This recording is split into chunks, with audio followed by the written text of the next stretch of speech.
أما بعد فقد قال رسول الله صلى الله عليه وسلم بعثت لأتمم مكارم الأخلاق.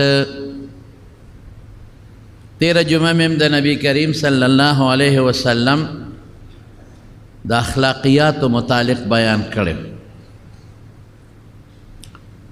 او ننم دا غی متعلق یوسو خبر کوم دا اصلاح دا پارا.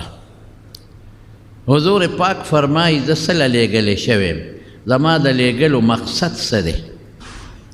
نو دا حضور پاک دنیا تا دا راتلو چے کم مقاصد دی نو پاگے کی یو غٹ مقصد دا دے کہ دا خلقو خخوی برابر کم خلقو تا خخوی و خیم او اغا خخوی ولا کمال تا رسو. فطرتاً ارچا کہ بد خوی مشتا و خخوی مشتا انسان چے پیدا دے دوار خویو نا پکشتا خو چے کم پدک کے خخوی دے چے اغا ولا خپورا کمال تا رسوم او دے پا خخوی باندے منور کم او دا دا پا وجود کی دا خخوی راش. دا خوی چے کم دا انسان بہترین اخلاق دی چے دا رسول اللہ مبارک اغیل لے گلے دے پہ انسان کے راشی باس دے با ٹک ٹاکی دا با مور سرا دا پلار سرا دا رور سرا دا خز سرا دا بچو سرا سسٹم برابری گاونڈی سرا بے سسٹم برابری دا تا با اس ٹینشن نی دا تا با پریشانی نی دا پریشانی منتا دا صدا وجن رازی دا بد اخلاقو دا وجن گاونڈی بد اخلاقی نو سڑے پا پریشانے کی پروتی خدا بد اخلاقی نو خاون پا پریشانے کی پروتی بچی بد اخلاقی نو ٹول کور پا پریشانے کی پروتی مور بد اخلاقی نو ٹول انگین دے و دامن پا پریشانے کی پراتی دا دفتر مشر چکم افسر دے آگے خوی خرابی ٹول دفتر گڑوڑی یو کلاس فور چکم پین و تمم وایو کدا آگے خوی خرابی نو ٹول محکمہ خرابا دا خوی چراغی بس دا صحاباو تا حضور پاک دقا بہترین خوی نخولیو او پاگئے دی دا سے برابر کریو چے پا خدای قسم ٹول صحابہ یو بل سرا لکدرونو پشان پا زندگی کے پراتو نا دا خزو ٹینشنو نا دا بچو ٹینشنو نا دا استاز ٹینشنو نا دا شاگرد ٹینشنو اس پریشانی نوا خوشحالی باو اس خمونگ لچے سوک رازی سو کوئی دعا راتاو کا دعاو کو او سو کوئی یر دعا راتاو کا پریشانی دا منگوئی دا بس ٹک تا خوچے تا پوستیو کسا پریشانی دا ام دق کئی سوک دا خد نا فریاد کئی سوک دا زامنو نا فریاد کئی سوک دا گاونڈی نا فریاد کئی او دکاندار دا خپل نوکرانو نا فریاد کئی یر سوکم نوکر دا نیک نا فریاد کئی زمیدار دا مالک نا و مالک دا زمیدار نا دا طول ولی اخلاق خنشتا بد اخلاقی روانه دا پا خدای حضور پاک را غلی دنیا تا دے لدے دقا مقاصدو کہ یو گٹ مقصد دا دے چی خلقو تا خشتا خویو خیم ورچے دا صحابو نقشیو گورے دا اول ناخر پور نقشیو گورے اسپم ارسب برابر او کمامولی بس اخوا دے خوارالل نو حضور پاک تا بے رجوع کلا پیغمبر مبارک بو تا پیو سیکنڈ کی پیو منٹ کی مسئلہ ختم کلا. دو صحابہ پا جماعت کے ناستی یو حضرت کعب دے یو عبداللہ ابن ابی حضرت دے پا جماعت کے دے یو کس پا بل باندے قرض دے قرض کے سر پا خبرو کی تیز شو خلق دے یو بل نا قرض غواری کر پا جماعت کے ہم قرض غختیش سر خبرو کی تیز شو خبر تیز شوی حضور پاک دا عائشی بی بی کوٹا کے جماعت تا نزدے وا دروازیم جماعت تا وا اغدا آوازونا وا ریدل پویشو چی دا خو کعب دا دے عبداللہ نا خپل قرض غواری ابا یا وطا نیٹا تیغواری یا بسی گوروس دقا سی روت پا دروازہ کے وی اے کعبہ نیمے وطا پریدا گوتا وطا دا سکڑا نیمے پریدا اگوی دا اللہ رسول نیم قرض میں وطا پری خود ابل تاوی ورش آگا باقی نیمے والا ورکا وی سیب دا دے لارم باقی نیمے ورکی خبر خطا پیغمبر کی خبر اخلاص ہے او فرمائی حضور پاک ہم ستا پچا باندے قرض دا نیٹا دا غواړي ورکا نیٹا او کاغذ سره نی نو پرې دا وته یا وته سکامې کا خبر خلاص شو دته موي چې قرض غواړي په ښه طریقه غواړه په کنزلو مغواړه په جګړو مه غواړه په ښه طریقه، لیکن هغه بل ته م وایي چې تم په ښه طریقه ورکه، ټال مټول مه کوه. نن موږ چې قرض غواړو هم نو په کنځلو په سختۍ غواړو، خو لا قرض غوښتل ګزاره کوي، خو چې چاله دې ورکه واه واه واه بس د مور پی شو. نن چې ورته دا دې وویله هلکه دا پیسې راکراله در به کم کنه، او چې در نه راشي او غواړي دنه نو خو دا ته بیا دا چینګه خوله ګوره، خوله به درته کوپی کړي نو ښه بچي نه نو قرضدارې به تنګوي او ته مې وروره په چا مېړه نه خطه او تاله رالم ما سره لږ امداد وکړه او دغه ټانټې خرڅومه او دغه ټانټې په سلو کسو خرڅوي او دا در کوم او دا در کوم او دا در کوم، نو چې 1000 روپۍ ورکې هغه نیټه راشي خلک ورته 2-3 ورځې هم ګوري ورشي هغه پیسې راکړه در به کم کنه، هغه خوله لاړه بل شان شو، شکل بدل شو. چې بیا ورته وي مړه نو څه ده خو 100 روپۍ ګوټې دي که نه په مخه دی غشتې ما خدایه پاکه پرون خو دې د خولې نه د الدین کاکا چراغ جوړ کړی، ډیوره جوړه کړې وه، نن خو د خولې نه د ګولډنګ سپي خوله جوړه کړه، نن خو دې جګړه جوړه کړه ما سره. هلکه نیمې مې درته پرېښودې ځه دا نیم بس کار وشو که خیري دا نیمې به کله راکې خو چې څنګه دغه نیمې خلاصه شو داسې به دا نورې نیمې هم خدای خلاصه کېږي.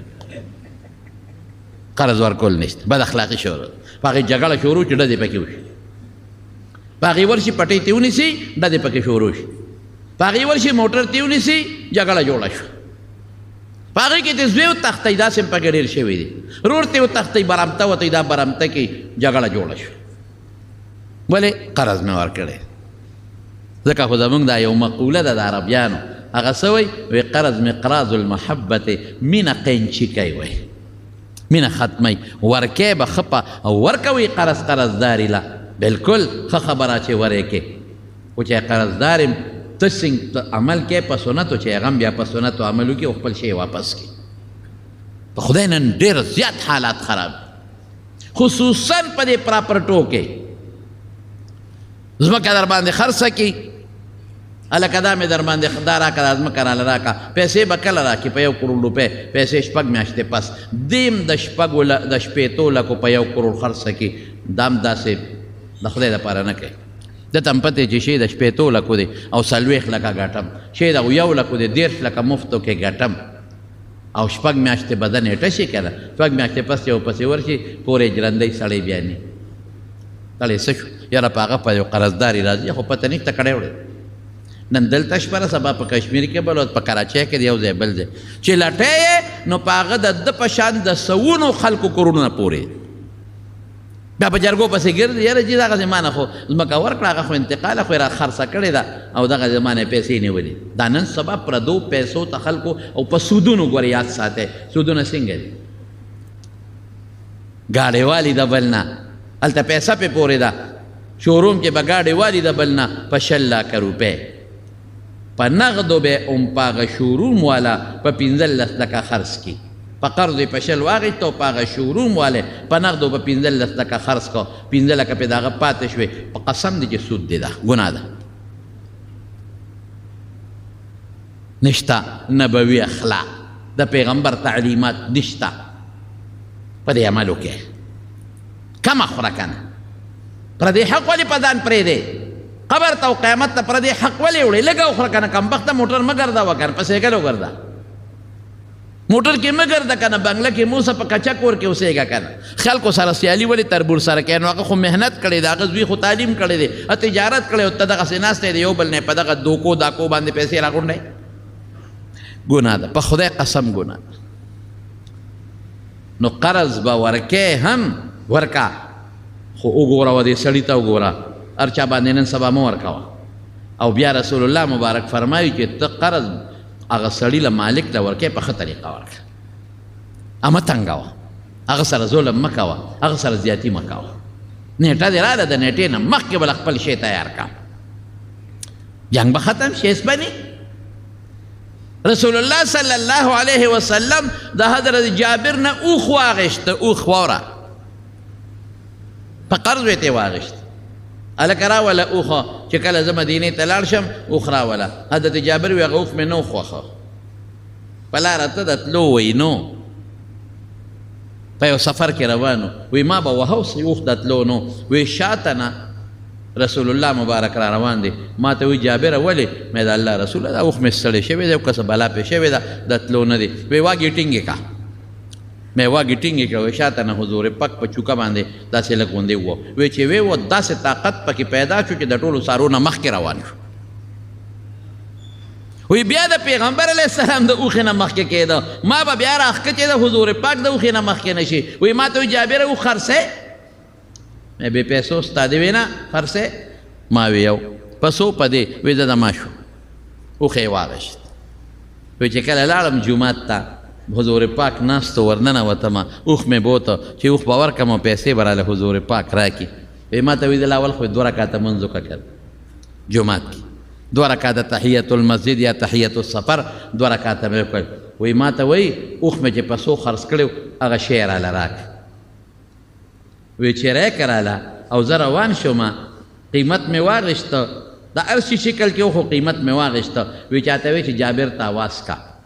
وای وی ما وی چې اوښ راته جوړ واپس کوي او زما ډېر بدي شو هغه اوښه ډېر مې بدي شو ما وی حضور پاک خو ځان نه دی خو چې د مسکین مسافر له به یې ورکوي که نه اوښ راته جوړ واپس کوي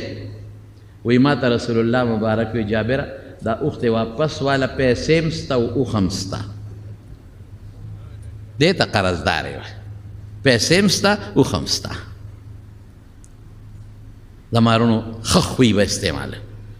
ورکولو کې هم ښه خوی او بیا قرض اخیستو که چې ما قرض ورکې هم په ښه طریقه باندې قرض ورکول یوازې قرض خو نه دی دقسې دوکان دې په کرای ورکړی دی نو چې کرۍ وصولې نو په طریقه باندې وصول کا او چې هغه ورکوي نو هم په خپل ټیم او په خپله نیټه دې ورکړي